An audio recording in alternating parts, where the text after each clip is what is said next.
Hello everyone, student corner চ্যানেলে সকলকে স্বাগত জানাই। আমার প্রিয় ছাত্রছাত্রী, তোমরা যারা ষষ্ঠ শ্রেণীর দ্বিতীয় পর্যায়ক্রমিক মূল্যায়ন ভূগোল পরীক্ষা দেবে, তোমাদের জন্য আজকে সম্পূর্ণ অধ্যায়ভিত্তিক, মানে প্রত্যেক অধ্যায় থেকে যেসব প্রশ্নগুলি গুরুত্বপূর্ণ বা আসতে পারে সেই প্রশ্নগুলি নিয়ে আলোচনা করব। প্রথমে দেখো, প্রথম অধ্যায় জল, স্থল, বাতাস। এই অধ্যায় থেকে যেসব প্রশ্নগুলি গুরুত্বপূর্ণ সেগুলি আছে, দেখে নাও ভালো করে, প্রথম থেকে পজ করে দেখে নাও, আর পারলে খাতায় লিখে নাও। আশা করি এখান থেকে 100% কমন পেয়ে যাবে।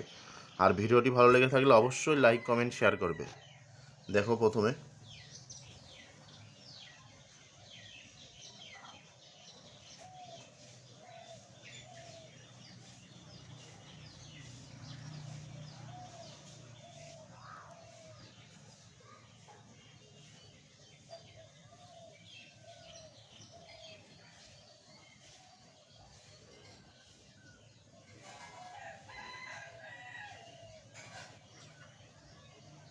প্রথম অধ্যায়ে মোট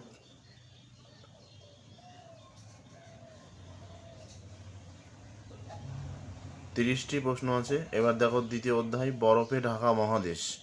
আন্টার্কটিকার অর্থ উত্তরের বিপরীত। পৃথিবীর দীর্ঘতম হিমবাহের নাম ল্যাম্বার্ট হিমবাহ। আন্টার্কটিকার সর্বোচ্চ শৃঙ্গ ভিনসেন্ট ম্যাসিভ। আন্টার্কটিকার জীবন্ত আগ্নেয়গিরির নাম মাউন্ট এরেবাস। জীবমণ্ডল কি? তারপরে দেখো, রাশিয়ার কোথায় সর্বনিম্ন তাপমাত্রা? ভস্টক। পেঙ্গুইন কি? অথবা টিকা আসতে পারে। দ্বিতীয় চ্যাপ্টার থেকে মোট 7টি প্রশ্ন। এবার দেখো আবহাওয়া ও জলবায়ু।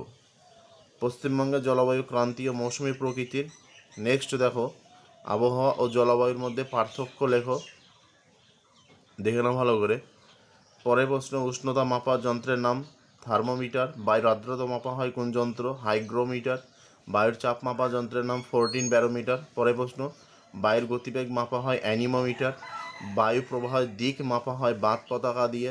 বৃষ্টিপাত মাপা হয় রেন গেজের সাহায্যে। পরে দেখো অ্যালবেডো কি? এবার ভারতের জলবায়ু থেকে দেখো, দক্ষিণ ভারতে কোথায় কোথায় সারা বছর ঠান্ডা থাকে? কোদাইকানাল বা উটিতে। রাজস্থান ও ভোপালে কী রকম জলবায়ু দেখা যায়? চরমভাবনা প্রকৃতি। কোথায় গিয়ে পিয়ালির ভীষণ ঠান্ডা লেগেছিল? সিমলা। ভারত কোন জলবায়ু দেশ? ক্রান্তীয় মৌসুমী জলবায়ুর দেশ। কালবৈশাখী কি? তারপরে দেখো লু কি? আঁধি। পৃথিবীর মধ্যে সবচেয়ে বেশি বৃষ্টিপাত হয় কোথায়? মৌসিনরাম। এবার মৌসুমী বায়ুর বৈশিষ্ট্য। পশ্চিমে ঝঞ্ঝা কি? তা হচ্ছে মৌসুমী বৃষ্টির সাথে সাথে সাথে ভারতের নানা রাজ্যে কী উৎসব পালিত হয়? নবান্ন, ওনাম, বিহু। প্রত্যেকটি প্রশ্ন নিখুঁতভাবে লেখা আছে, তাই এই প্রশ্নগুলি পড়লে তোমরা 100% কমন পেয়ে যাবে। পরে অধ্যায় দেখো, ভারতের মাটি থেকে যেসব প্রশ্নগুলি আসতে পারে। খাদার কি? ভাঙ্গার। তার পলিমাটি কোথায় কোথায় দেখা যায়? কোন মাটির জল ধারণ ক্ষমতা বেশি? তুলো, আখ ও চীনাবাদাম কোন মাটিতে চাষ হয়? কালো মাটি। ল্যাটেরাইট মাটিতে কোন চাষ ভালো হয়? কয়েকটি মিলেট জাতীয় শস্যের নাম। পরে প্রশ্ন দেখো, মাটি সংরক্ষণের উপায়। পয়েন্ট করে দেওয়া আছে উত্তরগুলি। 1 নম্বর পয়েন্ট, পশুচারণ নিয়ন্ত্রিত মাত্রায় করা উচিত। পরপর দেখে নাও ভালো করে। এবার দেখো পরের অধ্যায় ভারতের স্বাভাবিক উদ্ভিদ। ক্রান্তীয় চিরসবুজ অরণ্য, মানে এখানে প্রধান গাছ কী কী, কোথায় কোথায় দেখা যায়? সব কাঁটাঝোপ ও গুল্ম জাতীয় উদ্ভিদ প্রধান গাছ, আর কোথায় কোথায় দেখা যায়? ম্যানগ্রোভ অরণ্য। সব ভালো করে দেওয়া আছে পয়েন্ট করে। যদি কোনো অসুবিধা হয় নির্দ্বিধায় কমেন্ট করো, আমি উত্তর দেওয়ার চেষ্টা করব। তারপরে দেখো ম্যালেরিয়া ওষুধ কীভাবে তৈরি হয়? কী থেকে তৈরি হয়? কুইনাইন থেকে। পরপর দেখে নিও ভালো করে। পরিযায়ী পাখি কাকে বলে? আজকে ভিডিও এই পর্যন্ত। ভিডিওটি ভালো লেগে থাকলে অবশ্যই লাইক, কমেন্ট, শেয়ার করবে। আর চ্যানেলে নতুন হয়ে থাকলে অবশ্যই চ্যানেলটি সাবস্ক্রাইব করবে। ধন্যবাদ।